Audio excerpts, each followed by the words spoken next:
Welcome to Safa's home lab. ഞാൻ തയ്യാറാക്കാൻ പോകുന്നത് ട്യൂണ റോസ്റ്റ് ആണ്. അതിനാവശ്യമായ സാധനങ്ങൾ ട്യൂണ ഒരു ടിന്ന് എടുത്തിട്ടുണ്ട്. പിന്നെ അതിലേക്ക് മസാല ഉണ്ടാക്കാൻ വേണ്ടിയിട്ട് ഞാൻ കുറച്ച് സാധനങ്ങൾ എടുത്തിട്ടുണ്ട്. അതിൽ ഒന്ന് ഒരു വലിയ ഉള്ളിയാണ് ഉപയോഗിച്ചിട്ടുള്ളത്, ചെറുതായി കട്ട് ചെയ്ത്.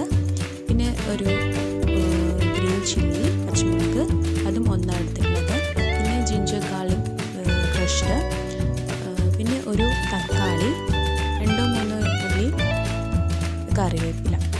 പിന്നെ വേണ്ടത് sunflower oil, salt, Kashmiri chilli powder, കുരുമുളക് പൊടി, ഗരം മസാല, മഞ്ഞൾപ്പൊടി. ഇതൊക്കെ കുറച്ച് എടുത്തിട്ടുണ്ട്. പിന്നെ ഗ്രീൻ പീസ്, അത് കുക്ക് ചെയ്തതാണ്, ഉപ്പിട്ട് വെള്ളത്തിൽ കുക്ക് ചെയ്തെടുത്തതാണ്. ഫ്ലെയിം ഓൺ ചെയ്ത് ഒരു പാൻ അടുപ്പിലോട്ട് വെക്കാം.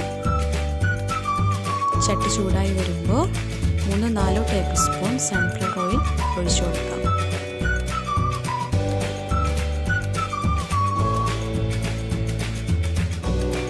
എണ്ണ ചൂടായി വരുമ്പോൾ ഇതിലേക്ക് ചതച്ച് വെച്ച ഇഞ്ചി, വെളുത്തുള്ളി എന്നിവ ഇട്ട് കൊടുത്ത് നന്നായിട്ട് വഴറ്റിയെടുക്കാം.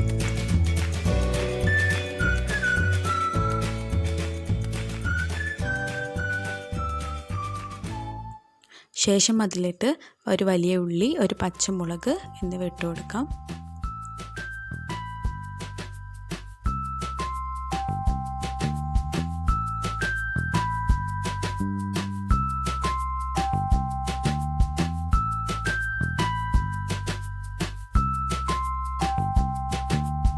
ഒരു തക്കാളി, കറിവേപ്പില എന്നിവ കൂടി ആഡ് ചെയ്ത് കൊടുക്കാം.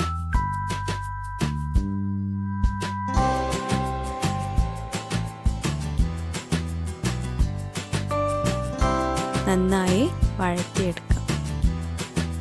ശേഷം അതിലോട്ട് ആവശ്യത്തിന് ഉപ്പിടുക. ട്യൂണയിൽ ഓൾറെഡി ഉപ്പുണ്ടായിരിക്കും, അതുകൊണ്ട് ആ മസാലയിലോട്ടുള്ള ഉപ്പ് മാത്രം ഇട്ടാൽ മതി. പിന്നെ അതിലോട്ട് പൊടികളൊക്കെ ഇട്ട് കൊടുക്കുക. കുരുമുളക് പൊടി, മഞ്ഞൾപ്പൊടി, മുളക് പൊടി എന്നിവ ഇട്ട് കൊടുക്കാം. ഗരം മസാല. ശേഷം നന്നായിട്ട് ഇളക്കി യോജിപ്പിക്കാം. അതിലേക്ക് ട്യൂണ അതിൻ്റെ എണ്ണ കളഞ്ഞിട്ട് അതിൽ ഫിഷ് മാത്രം അതിലോട്ട് ഇട്ട് കൊടുക്കാം. വേണമെന്നുണ്ടെങ്കിൽ ആദ്യം തന്നെ വേറെ പാത്രത്തിലിട്ട് ചെറിയ പീസുകളായിട്ട് ഇട്ട് കൊടുക്കാം. അല്ലെങ്കിൽ അതിൽ തന്നെ സ്പൂൺ എന്തെങ്കിലും വെച്ചും കണ്ട് ചെറുതാക്കി കൊടുത്താൽ മതി. ശേഷം അതിലോട്ട് ഒരു ഗ്ലാസ് വെള്ളം ഒഴിച്ചു കൊടുക്കാം. ഒരു 15 മിനിറ്റ് നന്നായിട്ട് കുക്ക് ചെയ്തെടുക്കാം. ആ വെള്ളം വറ്റിക്കണം.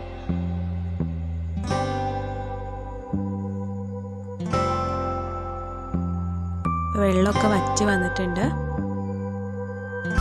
നന്നായിട്ട് കുക്കായിട്ടുണ്ട്. അതിലോട്ട് ഗ്രീൻ പീസ് ആഡ് ചെയ്യാം. ഗ്രീൻ പീസ് ഓപ്ഷണലാണ്, വേണമെങ്കിൽ ആഡ് ചെയ്താൽ മതി. ആഡ് ചെയ്യുന്നില്ലെങ്കിൽ അത് ചേർത്തിട്ടില്ല, എരിവ് കുറച്ച് കുറക്കുക. തയ്യാറായിട്ടുണ്ട്. നമുക്കിത് ചപ്പാത്തിയുടെ കൂടെയോ അല്ലെങ്കിൽ ഗീ റൈസിൻ്റെ കൂടെയോ ഒക്കെ കഴിക്കാവുന്ന നല്ലൊരു ഡിഷാണിത്. എല്ലാവർക്കും ഇഷ്ടപ്പെട്ടെന്ന് വിചാരിക്കുന്നു. Thank you.